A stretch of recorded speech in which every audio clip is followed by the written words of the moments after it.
Hello students, हम इस video में कुछ स्टैंडर्ड केसेस ऑफ एमआई के बारे में पढ़ेंगे। यानी मोमेंट ऑफ इनर्शिया कुछ अलग अलग स्पेशल केसेस है, उसके हम बारे में पढ़ेंगे। जैसे सबसे पहला केस है कि एम द्रव्यमान तथा 2a लंबाई की एक छड़ है और एक समान मोटी छड़ है। एक समान मोटी छड़ है, इसका मतलब क्या हुआ, हर छड़ है अलग अलग कण से मिलकर बनी है, तो हर कण का द्रव्यमान क्या होगा, सेम होगा। इसलिए एक समान मोटी छड़ हम कंसीडर कर सकते हैं कि लंबवत और उसके मध्य बिंदु से गुजरने वाली रेखा के परित जड़त्व आघूर्ण। तो इस केस में है हम अपना जड़त्व आघूर्ण पढ़ेंगे। देखो क्या कह रहा है, हम मान लेते हैं ये एक कैपिटल एम द्रव्यमान की एक छड़ है आर और एस।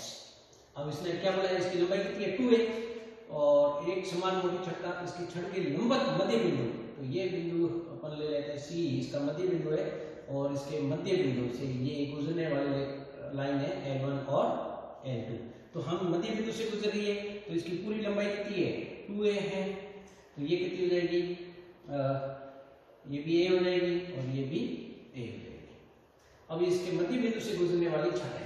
अब हम अपन यहाँ ले लेते हैं, माना छड़ RS छड़ रॉड का द्रव्यमान, पूरी छड़ की बात करें तो इसका द्रव्यमान m और इसकी लंबाई, और RS छड़ की लंबाई, बिल्कुल सिंपल है, छड़ की लंबाई, ठीक है। और इसकी लंबाई दी हुई है 2 है, तो हम मान लेते हैं 2 है, और C इसका मध्य बिंदु है, और L1 और L2 के ये लंबवत है, और इसके परित क्या है, जड़त्व आघूर्ण निकालना है। तो हम क्या करते हैं, इससे एक x दूरी पर एक पट्टी ले लेते हैं PQ,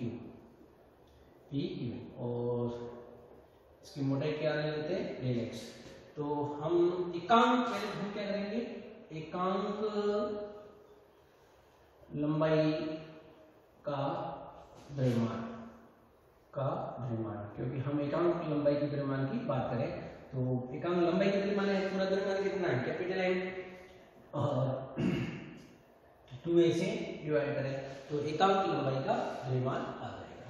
अब हम मध्य बिंदु C से x दूरी पर एक बिंदु ले लेते हैं PQ, तो इसका द्रव्यमान कितना हो जाएगा, इसकी लंबाई कितनी है, Δx। तो PQ का द्रव्यमान, PQ पट्टी का द्रव्यमान कितना हो जाएगा, देखो एकांक लंबाई का द्रव्यमान कितना है, m/2a, और PQ की लंबाई कितनी है, Δx, तो ये Δx, ये PQ की लंबाई। तो ये पूरी क्या हो गई, द्रव्यमान हो गया। तो हम जानते हैं इस PQ का L1 और L2 के प्रति जड़त्व आघूर्ण वो कितना होगा, बीच की दूरी का स्क्वायर इनटू द्रव्यमान। तो PQ का L1 और L2 के परित हम पढ़ चुके हैं, परित जड़त्व आघूर्ण वो हो जाएगा आपका, कितना हो जाएगा, m, इसका द्रव्यमान कितना हो जाएगा, m 2a डेल्टा x, ये द्रव्यमान हो गया, और इसकी बीच की दूरी कितनी है, x, और इसका स्क्वायर। समझ में आ गया कौन सा कंसेप्ट है, mi = mr² वाला कंसेप्ट।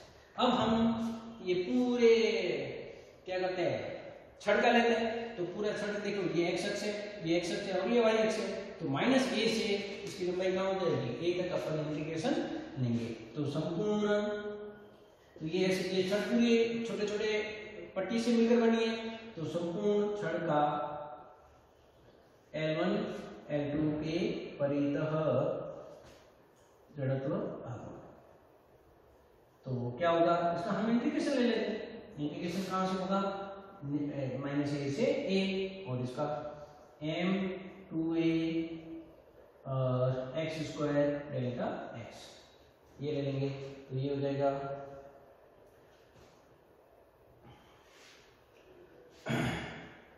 देखिए डेफिनेट इंटीग्रेशन है और ये इवन फंक्शन है, तो 2 आगे आ जाएगा, 0 से a और m/2a x² dx, ये 2 से 2 कट गया, तो ये हो जाएगा m/a, क्योंकि हम यहाँ क्या लगाते हैं, प्रॉपर्टी लगा देते हैं, -a से, और इवन फंक्शन है तो 2 आगे आ जाएगा, और ये 0 से a हो जाएगा, और ये इसका x² का इंटीग्रेशन क्या होगा, x³/3, और ये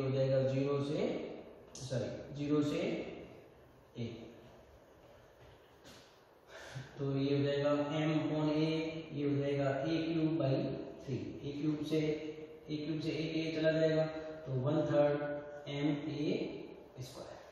इस प्रकार m द्रव्यमान और पूरी लंबाई की एक समान मोटी छड़ का इसके लंबवत और मध्य बिंदु से गुजरने वाली लंबवत अक्ष के प्रति जड़त्व आघूर्ण क्या होगा, ये mr² होगा।